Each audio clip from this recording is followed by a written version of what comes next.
अध्यक्ष म्हणून राहिले असे स्वामी. खरं म्हणजे मी अंतरजला ज्यावेळेला वर्गणी मागण्यासाठी गेलो, लक्ष्मण महाराज एका घरी मी गेल्यानंतर त्यांना म्हटलं बा तुमची वर्गणी मागा. आमच्याकडे त्याला वर्गणी म्हणतात, तुमच्याकडे पट्टी म्हणतात. पट्टी सांगा म्हटलं, तुमची वर्गणी सांगा.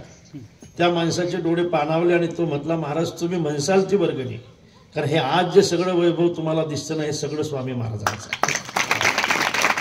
अरे आम्हाला तर आमच्या वडिलांनी खरं म्हणजे जगवलं असेल, जन्म दिला असेल, पण आमच्या वडिलाला जगवण्याचं काम स्वामी महाराजांनी केलं.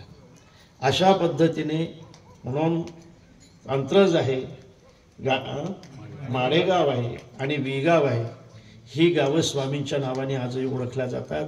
आपण पाहता की खरं म्हणजे असं वाटत नाही की आपण वेगावला आहोत म्हणून, खरंच असं वाटतं की आपण नेगनूरलाच आहोत. इतकं प्रेम हा परिसर स्वामींवर करतो. आणि खरं म्हणजे मी तर असं म्हणेल की लाखांवाडा मुकुंदनारायण महाराजांचं गाव आहे, आंबे टाकळी नारायण महाराजांचं गाव आहे, आटाडी भोजने महाराजांचं गाव आहे आणि वेगाव आता स्वामी महाराजांचं गाव आहे.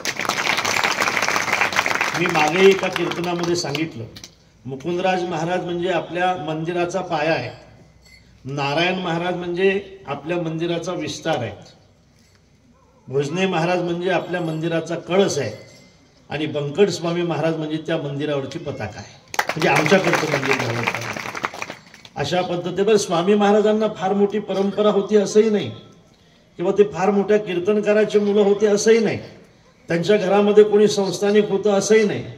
एका सामान्य घरामध्ये जन्माला आलेले स्वामी, अत्यंत सामान्य घरामध्ये. स्वामी जन्मता थोडे पांगडे होते, लंगडत चालत होते. त्यांची आई असा खड्डा खोदायची, त्याच्यामध्ये शेण टाकायची आणि त्याच्यामध्ये त्यांना पुरून ठेवायची आणि त्यातून त्यांचा तो थोडासा पाय व्यवस्थित झाला. पण गरिबी कमालीची होती. मग दुकानवर कामाला राहिले. एका माणसाने आपले मुलं सांभाळण्यासाठी त्यांना कामाला ठेवलं. लहान मुलं सांभाळत होते.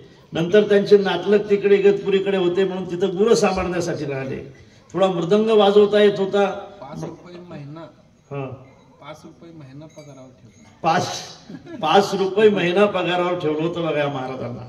आता 5 रुपये महिन्याने कोणीच भेटणार नाही, लक्षात ठेवा. आणि 5,000 रुपये महिन्याने त्या ठिकाणी गुरं उडत होते. त्या ठिकाणी जोग महाराजांचे भाऊ रेल्वेमध्ये कामाला होते आणि म्हणून जोग महाराज तिथं जात होते. तिथे एक भजनी मठ होता की तिथं भजन होत होतं. लक्ष्मण महाराज इगतपुरीकर तिथं भजन करत होते. त्या भजनाला जोग महाराज जात होते. स्वामींना जन्मताच मृदंग चांगला वाजवता येत होता म्हणून स्वामी त्या भजनाला जाऊन बसायचे आणि तिथं त्यांची ओळख झाली. जोग महाराज निघून आले, वर्षभर भेटले नाही, पण सारखे स्वामी महाराज जोग महाराजांची वाट पाहत होते. आणि एक दिवस जोग महाराज आले आणि सगळ्या लोकांनी सांगितलं की ओ महाराज, हा पोरगा तुमची फार वाट पाहतो, सारखी तुमचीच वाट पाहतो बघा, तुमचंच नाव घेतो, याला जाणा घेऊन तुमच्यासोबत, गरीबाचं तर पोरग आहे. जोग महाराजांनी त्यांच्या डोक्यावर हात ठेवला, गाडीत बसायला लावलं. ती गाडी रेल्वे गाडी आली. जोग महाराजांनी त्यांना भंडारा डोंगर दाखवला आणि जोपर्यंत तू गाथा पाठ करणार नाहीस, ज्ञानेश्वरी पाठ करणार नाही, तोपर्यंत माझ्याकडे येऊ नको असं सांगितलं. आणि असं म्हणतात की बंकट स्वामी महाराजांनी सगळ्या 18 महिन्यामध्ये सगळ्या गाथा पाठ करून नंतर जोग महाराजांची भेट घेतली. ज्ञानेश्वरी किंवा गाथा मला माहीत नाही, गाथा पाठ करून आले. त्यावेळेला स्वामी महाराजांना पाठांतराचा भूत म्हणायचे. हा भूत आहे म्हणे पाठांतर करण्यासाठी हा पोरगा. म्हणजे कोणचीही परंपरा नसताना स्वामींनी किती मोठं काम केलंय, किती मोठं. तुम्ही लक्षात घ्या, कोणचीच परंपरा नाही आणि एवढं मोठं काम केलं की आपल्यापर्यंत पोहोचले. त्या काळामध्ये आपल्यापर्यंत येणं किती कठीण होतं. आता पंढरपूर जवळ आहे, आता आळंदी जवळ आहे, पण त्यावेळेला स्वामींना वेगावला येणं किती कठीण जात असेल, माडेगावला येणं किती कठीण जात असेल, अंतरजला येणं किती कठीण जात असेल. अशाही काळामध्ये महाराज या वेगावला स्वामी महाराज सतत 22 वर्ष येत राहिले. 22 वर्ष येत राहिले. अशाही काळामध्ये 22 वर्ष वेगावला स्वामी महाराज आले. आणि म्हणून तर सगळ्यांच्या अंतकरणामध्ये गेलेत ना. 1-2 वर्षामध्ये कोणी आलं निघून गेलं तर त्याचं काय शब्दात येत नाही तो व्यक्ती.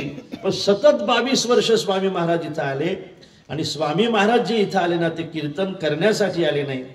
खऱ्या अर्थाने ते फक्त सप्त्यामध्ये भेटी देण्यासाठी आले नाहीत, तर या भागामध्ये या परिसरामध्ये परमार्थ वाढवण्यासाठी आले होते आणि म्हणून प्रत्येकाच्या अंतकरणामध्ये स्वामी महाराजांनी जागा मिळवली आणि म्हणून तर या गावातल्या लोकांनी काही शेती सुद्धा दिली स्वामींना आणि म्हणून असे स्वामी खरं म्हणजे महाराजांनी सांगितलं स्वामी जर नसते तर हा मृदंग वाजला नसता स्वामी जर नसते तर कीर्तन कसं करावं हे समाजाला समजलं नसतं स्वामी जर नसते तर काकड्यातल्या चाली आपल्याला आल्या नसत्या मी असं ऐकलं की लता दिदीला विचारलं की तुम्ही पांडुरंग कांती दिव्य तेज धडकती ही चाल बनवण्यासाठी तुम्हाला कुठून संकेत मिळाले त्यांनी सांगितलं मी स्वामींचा काकडा ऐकला आणि त्या काकड्यातून मला हे संकेत मिळाले की याच्यावर ही चाल म्हटली पाहिजे पांडुरंग कांती दिव्य तेज धडकती आणि म्हणून असं स्वामींचं काम आहे गड्या खरं म्हणजे स्वामी कोण होते